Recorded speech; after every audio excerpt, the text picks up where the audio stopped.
We're going to talk about the piano keyboard, and this course is going to be related to the piano keyboard rather than guitar, because the keyboard is easy to see visually, all the notes that you need to learn. Now, it's going to be helpful if you have a piano, and I'll recommend a couple of brands of piano in the description. As I'm recording this, I don't have any affiliate marketing or any stake in any particular brand, but there is a Casio 61 key keyboard that sells, I think, for about $150. That would be the minimum, I would think, for a keyboard to help you understand the basics of this theory course, the way it will be presented. And if you don't have a keyboard, you'll still be able to get a lot out of the course. If you already have a piano, that's a bonus. And you sometimes can pick up a real piano, a spinet piano, very cheaply, sometimes even a grand piano. And if you've had piano lessons in your past, that's going to be a benefit to you. Even if it's been quite a while, it'll probably come back to you fairly quickly, I would think. And if you have a piano background, this may be a little bit too simplified for you, but I'm going to assume that if you're watching this, you haven't had any background in piano whatsoever. This particular keyboard is an electronic keyboard. It has the full 88 keys. A concert grand piano typically has 88 keys. And we're going to be concentrating mainly on the middle section of the piano, which is the range of the human voice. So as you look at the piano, you see black notes and white notes. And how do you make sense of this? I sometimes wonder what it's like for a person who's looking at a piano keyboard for the first time to think that these white notes and black notes, and that's all there is, two types of notes, white and black at first is what you notice. And how do you make music out of this? How do you make something that's emotionally compelling and expressive out of this set of notes? Well, I'm going to give you the basics to start with. So we have an electronic keyboard here with 88 keys. We are focusing on the middle section of the keyboard, roughly the human vocal range. And you can see that the black keys are arranged in groups of 2 and 3 throughout the keyboard. Here's 3, 2, 3, 2, 3. Now, roughly in the middle of the keyboard, there's a group of 3 here, and 2 here, and 3 here. Now, it's this group of 2, and sometimes it's near the logo for the piano, and the white note right to the left is middle C. And you can play it. Play it with your thumb or any finger. And that is the letter name C, and the other white notes have letter names of the alphabet, so you could probably logically deduce the white key to the left is B, and the white key to the left of that is A. So here we have A, B, C, middle C, D, E, F, G, there's no H, we go back to A, B, C, and if you'll notice, this C, which is higher in pitch, because as we go to the right on the keyboard, the pitch gets higher. As we go to the left on the keyboard, the pitch gets lower. So this C, and then we worked our way up to this C, which is a similar sound, except this C is higher in pitch, and it's exactly 8 degrees higher, and 8, another way to say that is that it's an octave higher. Octave has the root word octo, which is 8. So let's just start with the first 5 notes, 1, 2, 3, 4, 5, and let's use a different finger for each note, starting with the thumb, and let's name the notes C, D, E, F, G. And if we take those 5 notes and have our nice hand position according to proper piano technique, we might as well start off right? So let's take those 5 notes and try to play a little melody by ear.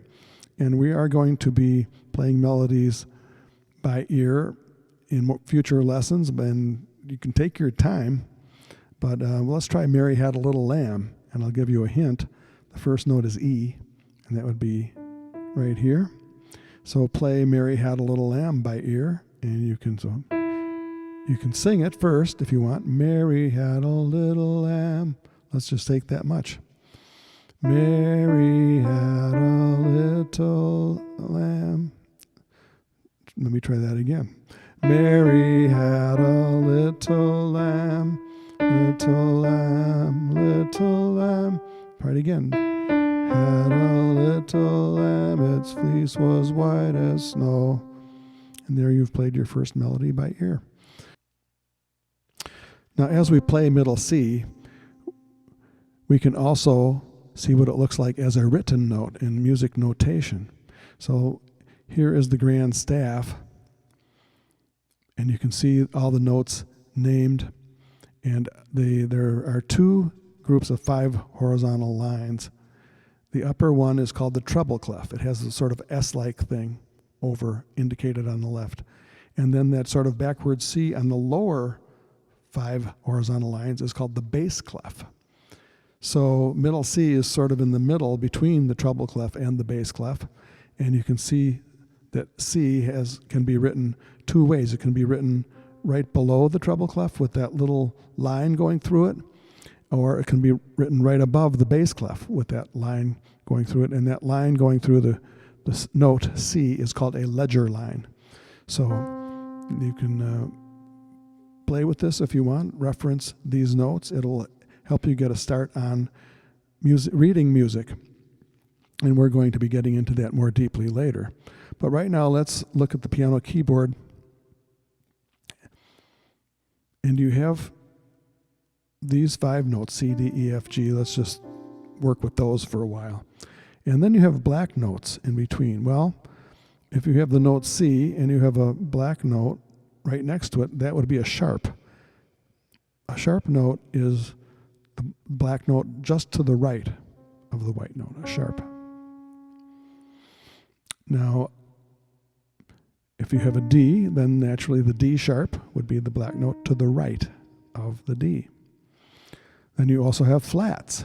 Flats are the black note to the left of the white note.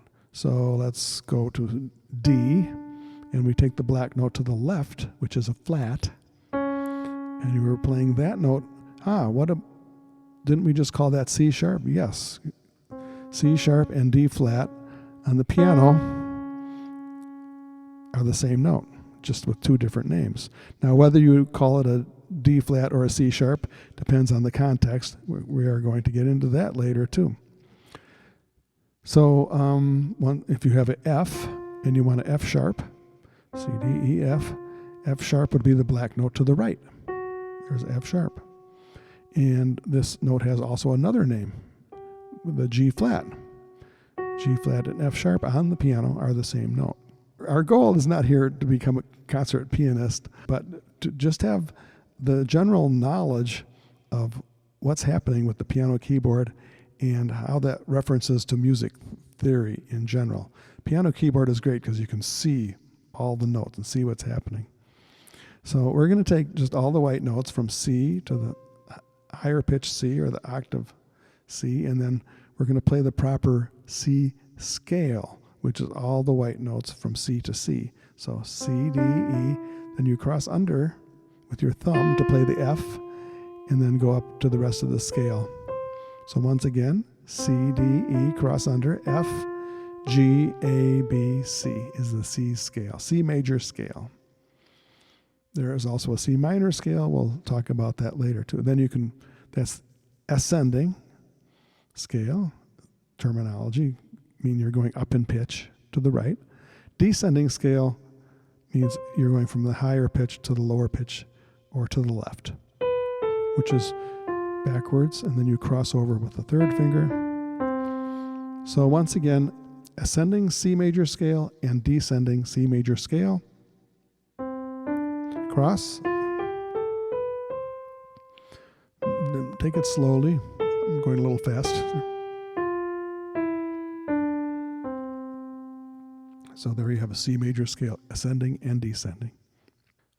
So you can also attach to the notes of the scale a number, C, middle C being 1, 2, 3, 4, 5, 6, 7, 8. And you can also attach the syllables, do, re, mi, fa, sol, la, ti, do. And we will be doing, you can sing it, do, re, mi, fa, sol, la, ti, do. And we will be doing that more in the future when we start studying solfege, S-O-L-F-E-G-E.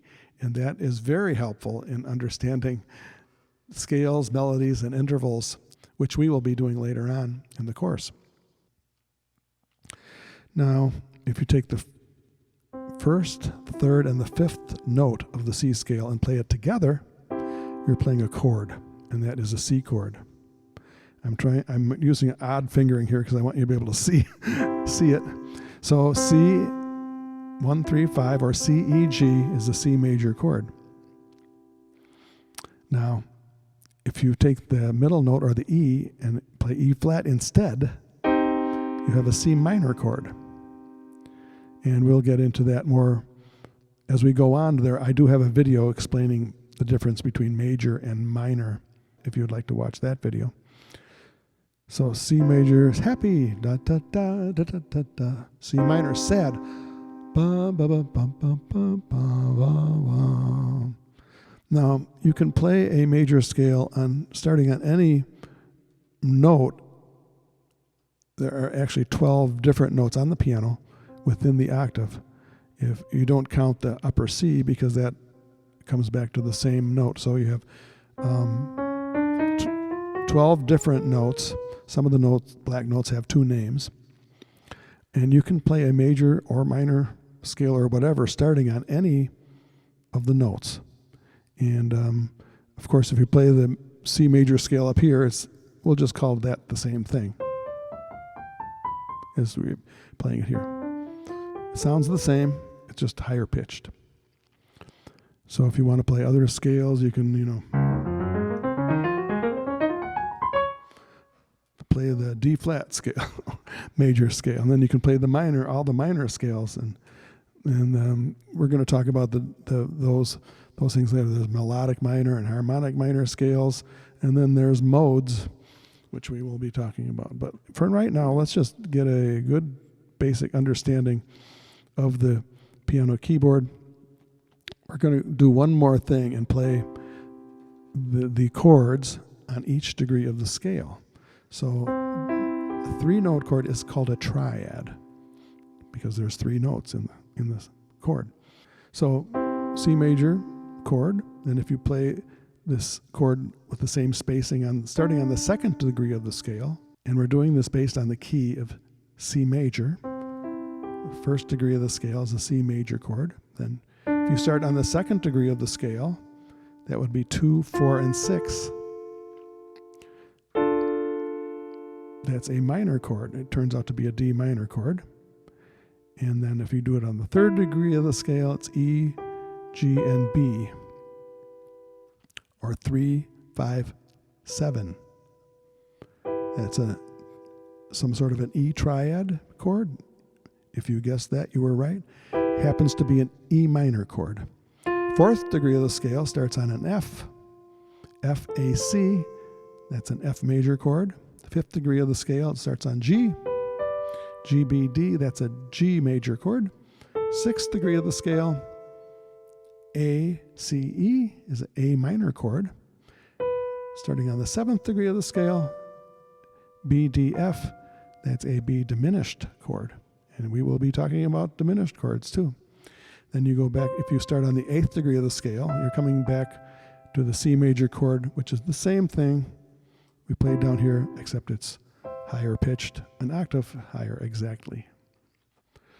So there you have the very basic introduction to piano keyboard, and you've also learned how to pick out your own melody. Try picking out other melodies. Maybe pick out melodies to songs that you already sing and try doing it by ear. And you can use the black notes and try not to be too hard on yourself to know every note or the name of every note that you're playing. But if you can, some pianists have learned to play by ear with not necessarily always knowing the names of the notes they're playing. The more you play, the more you will understand what the building blocks of music are, how it's structured. Right now, we're just going through a lot of description, and as you understand the building blocks of music, it will help bring into focus how music is structured. As you know, the audience doesn't really care about the music theory. The audience wants to hear a song that expresses something, and they don't care how the notes are written, and they don't care how the chords are structured.